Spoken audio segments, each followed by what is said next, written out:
बहुत बहुत आभार संजय भाई, वीरेंद्र जी। मैं सोच रही थी कि क्या गठबंधन में दलों के मिलने से दिल मिल जाते हैं, और अगर दिल नहीं मिलते राजनेताओं के तो क्या जनता को ये मिला पाएंगे, खास तौर पे जब इनका मुकाबला प्रधानमंत्री मोदी जी जैसे नेतृत्व लेड भारतीय जनता पार्टी के संगठन से हो। एक ऐसा संगठन जहां पर कार्यकर्ता पहले है और हर बड़ा नेता कार्यकर्ता पहले है, नेता बाद में है। और वो जो शक्ति संगठन की है, वो जो शक्ति प्रधानमंत्री मोदी जी के नेतृत्व की है, उनके सामने ये जो बेजोड़ गठबंधन है, इससे क्या लाभ मिलेगा। लेकिन हाँ, ये जरूर दर्शाता है कि घुटना टेक राजनीति किसको कहा जाता है। और ये घुटना टेक राजनीति, जिसका सम जीरो सम वाली राजनीति है, वो सबके सामने है। मैं और सोच रही थी कि किताबों की बात छोड़ दीजिए, किताबों के पन्ने पलटते हैं, लेकिन यहाँ तो लोग राजनीति के चक्कर में सिर पे खड़े होकर पांव ऊपर करके खड़े हो जाते हैं, और ये दिखाई दे रहा है। मतलब वो शीर्षासन दिख रहा है, और वो शीर्षासन दिख रहा है क्योंकि पांव पे चलने की और खड़े होने की औकात खत्म हो गई है, वो शक्ति खत्म हो चुकी है। और वो जो अशक्त पार्टियां हैं, वो किसी तरीके से अपने आप को शक्ति प्रदान करने के लिए इस तरीके की हरकतें कर रही है। मैं आपको इतिहास के पन्नों से कुछ चीज बताना चाहती हूँ। मैं आपको याद दिलाना चाहती हूँ 2013। मैं आपको याद दिलाना चाहती हूँ 2013 का वो सबब जिस समय पर आम आदमी पार्टी ने कहा था कि कांग्रेस पार्टी जो है भ्रष्टाचारी पार्टी है, और इस भ्रष्टाचारी पार्टी के साथ इससे बड़ी भ्रष्टाचारी पार्टी कोई और हो नहीं सकती। और केजरीवाल ने ये तक इंटरव्यू में कहा था कि एक दो मंत्रियों को छोड़ दो, सारे के सारे कांग्रेस पार्टी के अंदर भ्रष्टाचारी बैठे हैं, और लिस्ट तक जारी की थी। और मुझे लगता है कि वो लिस्ट आज पढ़ना जरूरी है। उस लिस्ट में शामिल थे कि आम आदमी पार्टी की लिस्ट में सबसे पहले कांग्रेस के उपाध्यक्ष थे उस समय राहुल गांधी, यूनियन मिनिस्टर थे कपिल सिब्बल, सुशील कुमार शिंदे, वीरप्पा मोइली, जी के वासन, सलमान खुर्शीद, कमलनाथ, श्री प्रकाश जायसवाल, फारूक अब्दुल्ला, एनसीपी के चीफ, और शरद पवार। फनी जो है वो ये बात है कि आज 10 साल बाद इन दोनों के बीच में कंपटीशन चल रहा है कि कौन ज्यादा भ्रष्टाचारी है। हम तो उस समय भी भ्रष्टाचार के खिलाफ थे और आज भी हम भ्रष्टाचार के खिलाफ हैं। लेकिन भ्रष्टाचार के आंदोलन को जिसको भाजपा ने शुरू किया, और असलियत में झाड़ू को थामने वाला हाथ पहले भी कांग्रेस का था और आज भी कांग्रेस का है। उसी हाथ ने इस झाड़ू को संभाल रखा था। उदाहरण मैं आपको बताना चाहती हूं कि कपिल सिब्बल खुद कानून मंत्री थे, जिस समय पर उस समय के कानून के मुताबिक झाड़ू का सिंबल एक नई पार्टी को जिसने अपना बहुमत प्रूव ना किया हो मिल नहीं सकता था। और ये बात मैं पहले भी कई बार कह चुकी हूं। अगर आपको याद हो कि एक बार भारतीय जनता पार्टी से उमा भारती जी अलग होकर उन्होंने अपनी पार्टी खड़ी की थी, तो उनको हर सीट के ऊपर अलग अलग निशान पे लड़ना पड़ा था। उगता सूरज वो मांग रही थी, वो उगता सूरज उनको दिया नहीं गया था क्योंकि इलेक्शन नियमों के अनुसार ये संभव ही नहीं था। लेकिन एक पार्टी झाड़ू, उसको आते ही मिल गया बिना कांग्रेस के चलते। ऐसा तो संभव ही नहीं था। तो कांग्रेस ने ही इस पार्टी को खड़ा किया था, और इस झाड़ू को जो थामने वाला हाथ था वही हाथ था। और भ्रष्टाचार में भी ये दोनों पार्टियां एक ही हैं, जो कि सामने दिखाई दे रहा है।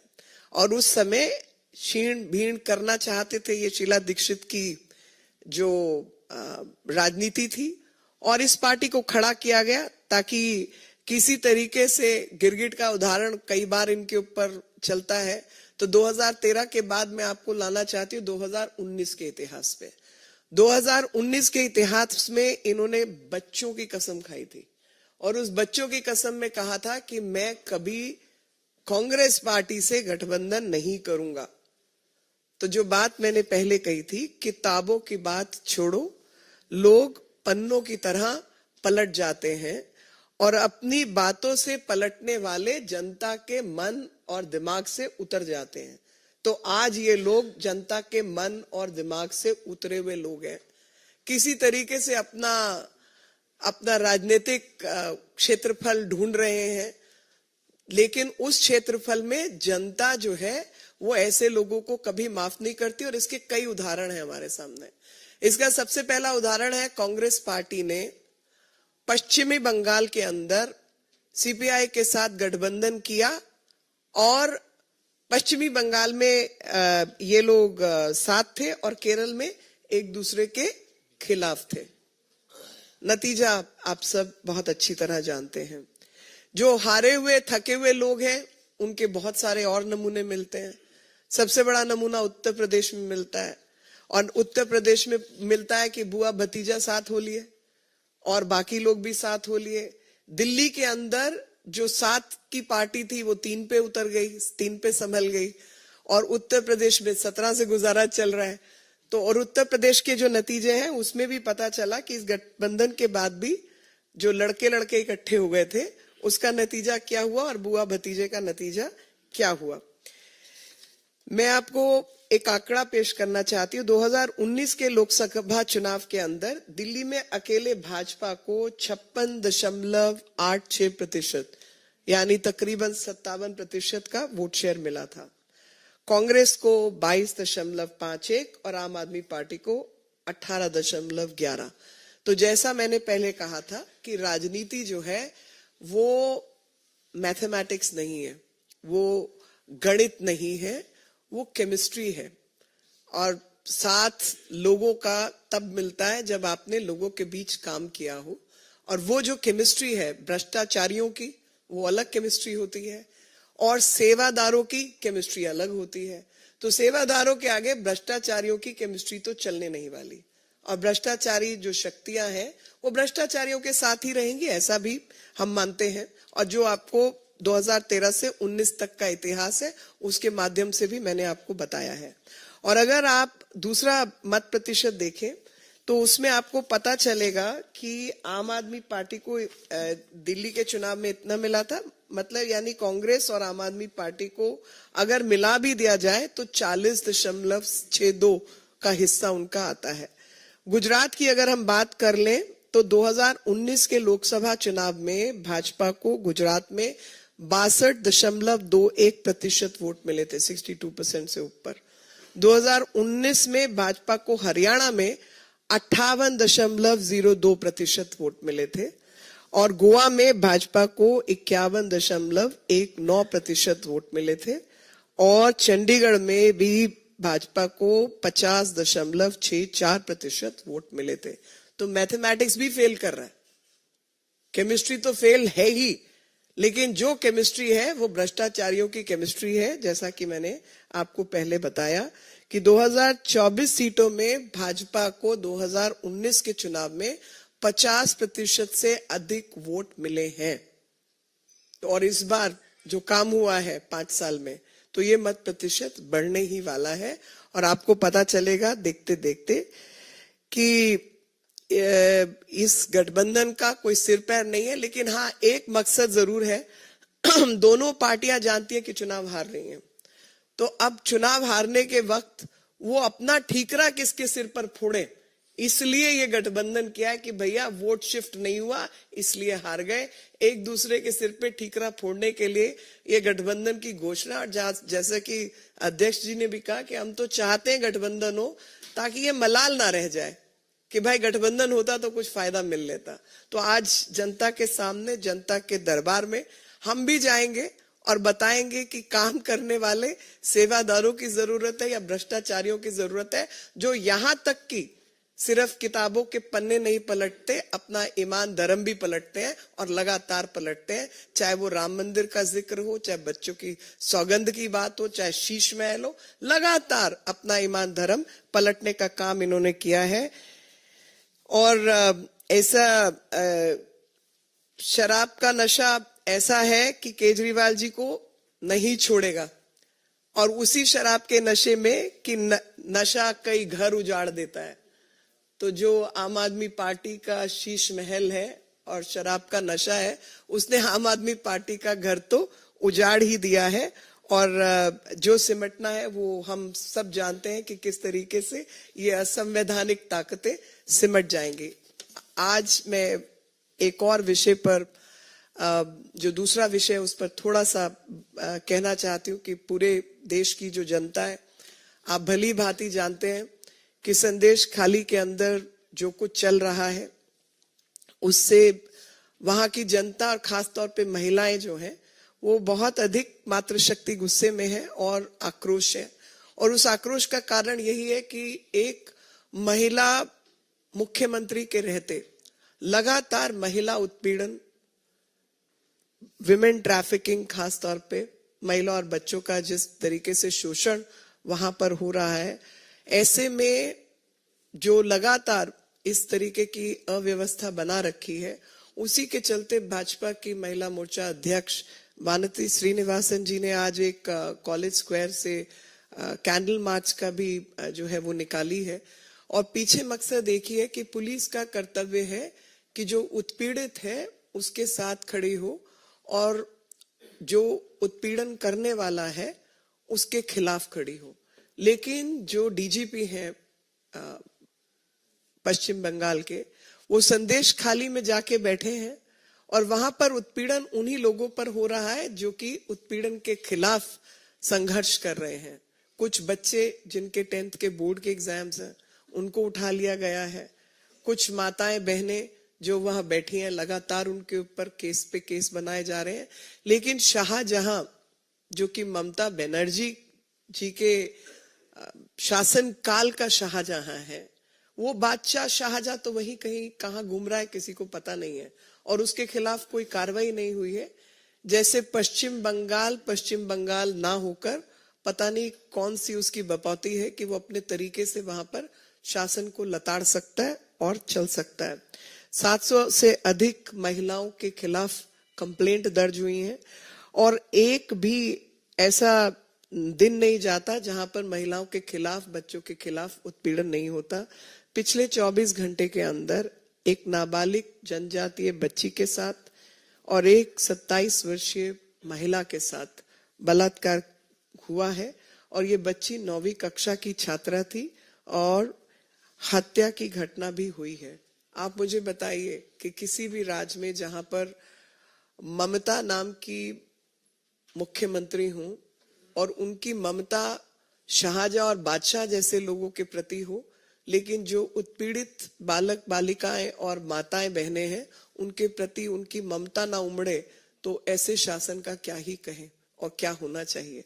तो आज आप सबके माध्यम से हम लोग भी आक्रोश प्रकट कर रहे हैं और बताना चाहते हैं कि जहां ममता बनर्जी जैसी मुख्यमंत्री बंगाल की बेटियों के साथ नहीं है, लेकिन भारतीय जनता पार्टी प्रधानमंत्री नरेंद्र मोदी जी के नेतृत्व में ऐसी सब माताओं, बहनें, बच्चियों के साथ है जिनके साथ लगातार उत्पीड़न की व्यवस्था पश्चिम बंगाल की सरकार ने खड़ी कर रखी है। आपके कोई प्रश्न हो तो मैं उत्तर जरूर देना चाहूंगी। एक मिनट कमलेश जी।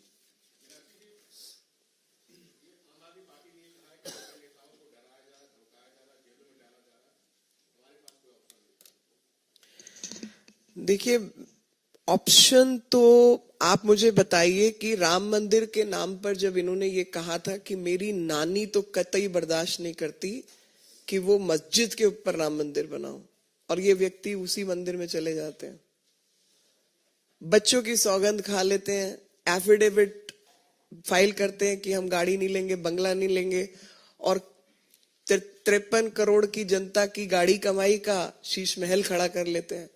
तो भैया, भ्रष्टाचारी नेता हैं, भ्रष्टाचारियों के साथ हैं और लगातार भ्रष्टाचार की व्यवस्था ही खड़ी करने का काम इन्होंने किया है। और अपने आप को केवल इस जहमियत से बचाने के लिए ये गठबंधन हुआ है, क्योंकि ये दोनों जानते हैं कि ये चुनाव हार रहे हैं और चुनाव हारने का ठीकरा कहां फोड़ना है, इसलिए इन्होंने किया है, ना कि जनता के चलते।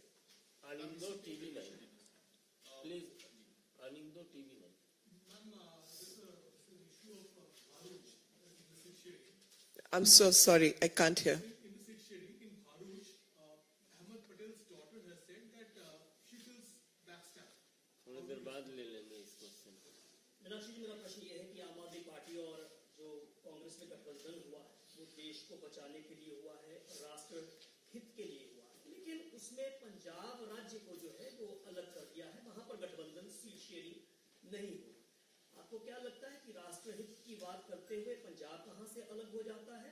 इस पर थोड़ा सा आप जाए। और मैं अध्यक्ष जी से भी प्रश्न पूछना चाहूंगा। आपने कहा कि ये जो आपने गणित की बात की है, तो मैं गणित से पूछना चाहता हूं कि गणितीय समीकरण जो है वो दिल्ली के अंदर क्या बनने वाला है अगर 4-3 का फॉर्मूला होता है तो?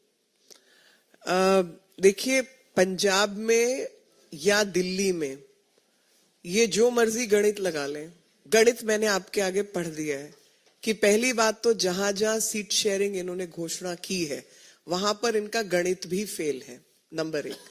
नंबर 2, चुनाव गणित नहीं रसायन है, और वो रसायन दिलों का रसायन है। भ्रष्टाचारी का मुकाबला सेवादारों के साथ है। एक भ्रष्ट पार्टी के लोग जो लगातार अपनी आत्मा, जनता की आत्मा से खिलवाड़ करते हैं और अपने जो मापदंड तय करते हैं उसे सांप की केचली की तरह उतार के फेंकते जाते हैं। तो ये वही सांप है, केचली विहीन। केचली उतर चुकी है, सामने दिखाई दे रहे हैं कि भ्रष्टाचार के अलावा, देश के साथ गद्दारी के काम करने के अलावा, क्योंकि जनता की गाड़ी कमाई से आप इस तरीके के काम कर सकते हैं क्या? आप हर चीज के अंदर भ्रष्टाचार कर सकते हैं, और हर चीज के अंदर भ्रष्टाचार जो जल थल नभ हम कांग्रेस के समय पर कहते थे, इन्होंने तो कांग्रेस को भी पीछे कर दिया। तो भ्रष्टाचारियों का ही गठबंधन होगा। लेकिन ये जो गणित है ये दिल के मामलों में काम नहीं आता। दलों का मिलन दिलों का मिलन नहीं होता, और वो कभी भी हस्तांतरित नहीं होता। जनता को चुनना होता है कि भ्रष्टाचारियों के सामने सेवादारों को चुनने का काम करना है। आपसे भी प्रश्न। नंबर गणित की बात मीनाक्षी जी ने बताई आपको। दिल्ली में 2019 में हम लोग 56.86% पे थे। उन दोनों की परसेंटेज भी आपने सुनी, और मैं निश्चित रूप से कह रहा हूं कि मुझे दिल्ली की जनता पर भी भरोसा है, अपने कार्यकर्ताओं की ताकत पर भी भरोसा है। हमारा प्रतिशत उससे बढ़ने वाला है। और जहां तक बात है कि वो धमकी देने की बात की, हमको धमकी आ रही है, जो शातिर अपराधी होते हैं वो अपराध करने से पहले पूरी व्यूहरचना रचते हैं। मोबाइल घर छोड़ेंगे, पूरी रेकी करते हैं, उसके बाद वो अपराध करते हैं। तो ये भी आपराधिक मानसिकता के लोग हैं। इन्हें पता है कि इनके कर्म बुरे हैं। इन्होंने शराब घोटाले में चोरी की है, इनको पता है कि इनका परिणाम क्या होने वाला है। इसलिए ज्यादा शोर मचाना, जोर जोर से मचाना कि हाय हमारे साथ ऐसे होने वाला, कि किसी तरह की सहानुभूति मिल जाए, वो इन दोनों दलों को मिलने वाली नहीं है। अंततः दिल्ली में 7-0 ही रहने वाला है। भारतीय जनता पार्टी 7 सीटें जीतेगी।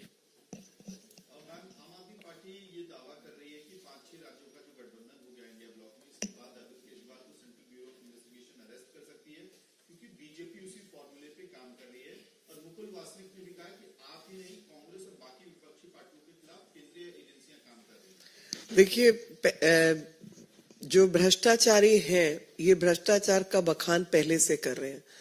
तो मेरे को आपने इसमें एक और सोच दी है, और वो सोच ये है कि सीबीआई के जो केसेस हैं, ईडी के जो केसेस हैं, भ्रष्टाचार से संबंधित जो केसेस हैं, वो आज के तो है नहीं, वो तो पुराने हैं। हमने तो नहीं कहा था कि आप शराब नीति ये बनाइए, हमने तो नहीं कहा था कि शीश महल बनाइए, हमने तो नहीं कहा था मोहल्ला क्लिनिक में धांधला कीजिए, हमने तो नहीं कहा था कि स्कूल के जो कमरे बने आप उसकी रीवैम्पिंग के ऊपर 40-40 लाख रुपए का बिल बनाइए। तो ये सब काम तो इन्होंने अपनी मर्जी से किए हैं। तो जो ये ईडी का बार बार समन जो है डक कर रहे थे, जा नहीं रहे थे, 7वें समन के बाद भी नहीं पहुंच रहे थे, शायद इस गठबंधन का इंतजार कर रहे थे, ताकि उनको ये अपना चेहरा छुपाने का मौका मिल जाए कि भाई मैं जाऊंगा तो अरेस्ट होना है क्योंकि गलत काम किए ही हैं, तो कम से कम एक पर्दा मिल जाए कि भाई गठबंधन के बाद हुआ तो गठबंधन करके अरेस्ट हुआ, नहीं तो नहीं होता। लेकिन असलियत ये है कि भ्रष्टाचार अपनी मर्जी से किया, कांग्रेस का साथ पुराना है, नेशनल एडवाइजरी काउंसिल के द्वारा इनके जो काम थे और जो लोग उसमें शामिल थे वो भी पुरानी हरकत है। कुछ और ज्यादा मीडिया खोज खाज करेगा तो 2012-13 का बहुत सारा सामान आपको मिल जाएगा कि अरविंद केजरीवाल सोनिया गांधी से कैसे कनेक्टेड थे। और ये पार्टी को खड़ा करने का मकसद ही देश के अंदर जो भ्रष्टाचार का मूवमेंट कांग्रेस के खिलाफ खड़ा था उसको बांटने का काम किया। ये उसको आधार बना के खड़े हुए, लेकिन मंशा पहले दिन से भ्रष्टाचार को बढ़ाने की थी और इसीलिए लगातार इन्होंने भ्रष्टाचार किया।